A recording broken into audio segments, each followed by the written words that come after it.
You're right on the sweet spot now. You can tell by the way he's acting. He's got it. It is that magical time of year that we all love in the bass fishing world. It is time for the spawn. It's time for bed fishing. That's what we're talking about today, is how to catch them on beds or near beds in today's Monster Bass video. What's happening, guys? Welcome back to the Monster Bass channel. If you are new, please hit the subscribe button. We love for you to stick around and check out all the awesome videos coming your way to help you fish better. Videos like this with great tips and tricks to help you catch more fish when you're out on the water. My name is Jeremy. I run the channel and page called Fishing the Lonestar. The Texas flag behind me kind of gives it away, but we'd love to see you come over to my channel. Give me a sub there or follow along if you're on Instagram or Facebook as well. You can find me there also at Fishing the Lonestar. All right, guys, it is that time of year, or beginning to be that time of year, depending on what part of the country you're in, where bass are moving up and being on beds. Now, I want to address something really quick. I understand that sometimes bed fishing can be a little bit of a controversial topic. And I say a little bit, I don't think it's really that big of a deal, or that big of a controversial topic, I should say. However, some people don't like actually bed fishing. So I'm going to address both ends of the spectrum, or both sides, if you will, of how to catch fish on the bed, or if you don't necessarily want to bed fish, how to catch fish up shallow when they are spawning, okay?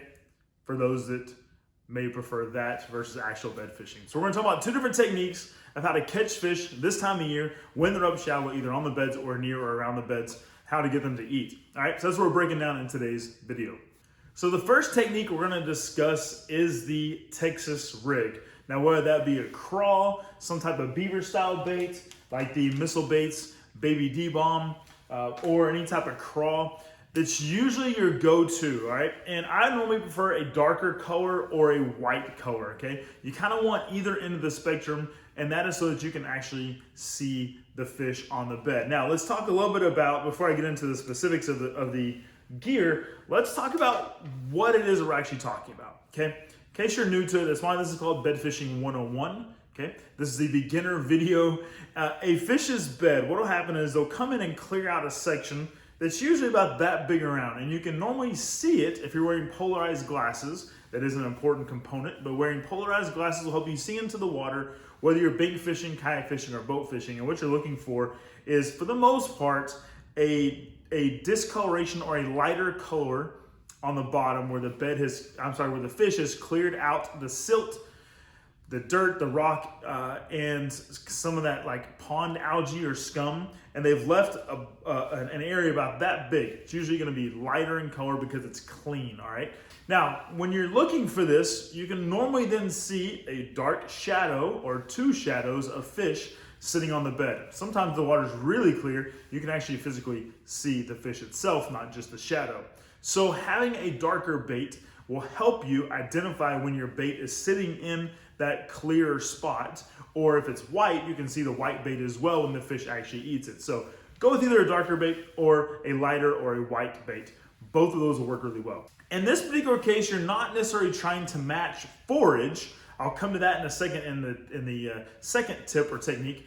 You're not trying to match the forage per se, you're just trying to get visibility to your bait or lure. And quite honestly, you're trying to make the fish mad enough that it just wants to pick up whatever it is and take it off the bait, or off the bed. You want them to pick up your lure and take it off the bed, and that's when you're gonna set the hook. Now, one key component to this is getting close enough that you can see, but far enough away that the fish doesn't see you or you spooked him. Depending upon how much the fish is locked in on the bed, I'll overlay a video here of a recent trip where I was bed fishing in Florida, and we're literally, myself and my guide are literally sitting on top of the fish's bed with the boat. I mean, to the point where I literally didn't even have to cast. I could just pick up the rod and set the bait right down the fish's bed. Now, this particular fish, it wasn't a male, but this particular fish was so locked in, my guide and I both were dropping two baits on the bed to see which one it would react to. One was a worm, which I would not necessarily recommend, and the other one was a crawl or a beaver style bait. The main reason why you don't want to use a worm is because it's a little bit longer, and much like a crawl, the opposite end of a spectrum of a crawl, as you can see here, that hook is going to go in pretty close to the end of the bait, so there's not much room for the fish to miss. It's actually even a smaller amount if you take something like the Missile Baits Baby D-Bomb. You've got even a smaller margin where the fish could miss the hook. If you're talking about something like a worm, a Cinco, something like that, it's just more for the fish to grab onto, the plastic, without getting the hook. So it's not to say that you can't catch a fish on a bed, because I actually did that trip using a 6-inch speed worm or swimming worm. I've also used Cincos to catch fish on a bed, but what you want is to primarily use something smaller, which is why something like the Missile Baits Baby D-Bomb works really well. So imagine this bait turned this way and your hook coming out right here. There's only that much plastic, right, from here to here that the fish could bite and miss the hook, okay? Whereas if they bite anywhere down here or get any part of that in their mouth, you're gonna be able to set the hook on them. All right, so a couple of things to note about the technique or the lure to use. Just a couple of little tips that'll help you. You wanna pitch, flip, or cast beyond the bed. So if here's your bed, you wanna cast beyond it and pull the lure back onto the bed so that you're slowly bringing it on. Now, once you get there, you wanna kind of barely shake or move the lure as much as you can, but without pulling it off the bed, okay? Now this is gonna take you probably a little bit of trial and error until you get it right, but you're literally just gonna try to shake that lure so it sits right on the bed and agitates the fish without pulling it through and off the bed. Now, let's say for example, you got a beach ball sized bed about this big. There may be one little spot, all right, that fish is keyed in on. So if your bait's over here, that fish probably isn't gonna react very much. But if you bring that bait over here, you're gonna see all of a sudden that fish start flaring its gills and turning its head. And that's the cool part, is because it's sight fishing. You're watching all this happen and you can see that fish turn its head and get more aggressive and almost nose down at your bait. And when you see them start to nose down or get right on it, and then you see them open their mouth, you can kind of watch, and if they begin to swim off, even if you don't see them pick up your lure, if you begin to see them swim off and your line moving, set the hook and pop them. That's normally when you've got them, okay? So pitch, cast, flip beyond the bed, bring it back onto the bed, and look for that one spot that the fish is keyed in on. One thing that I really like about the Monster Bass Tungsten Pro Pack is it includes these little beads right here.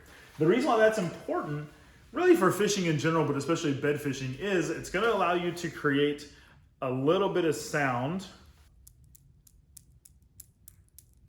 You hear that little bit of sound? You're just trying to agitate the fish, okay? You want enough sound or just a little bit of something that's gonna make the fish mad. Now, one thing that I will tell you is fishing for bedfish is not always easy. You could spend up to an hour sometimes to get that fish so agitated that it finally wants to bite the lure. Sometimes it won't want to bite it at all. Sometimes one little bitty pitch or movement of your rod is going to spook that fish off and it may not come back for a couple more hours, okay? So you kind of have to judge the temperament of the fish. You have to understand if that fish is locked in.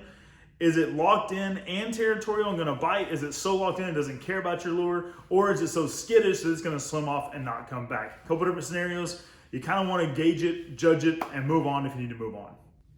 All right, we've talked a little bit about fishing for the fish on the bed, but let's say you don't want to sight fish, or some days it's just too windy, right, where you can't see into the water. In those particular cases, I like to pick up a swim jig, and I like to pick up a swim jig in a bluegill color. Okay, a bluegill in general, like a real bluegill, is not a bass's friend, really ever, but especially when it comes to their bed, all right?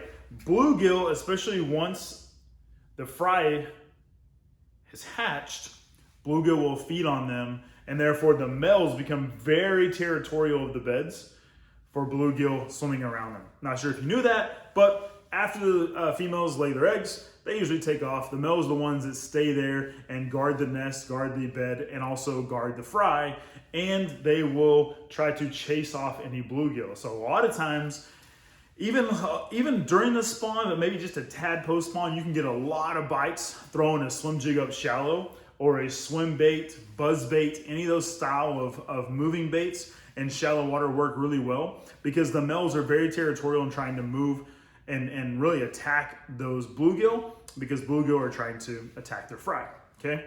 Also a frog. A frog also works up shallow during the spawn.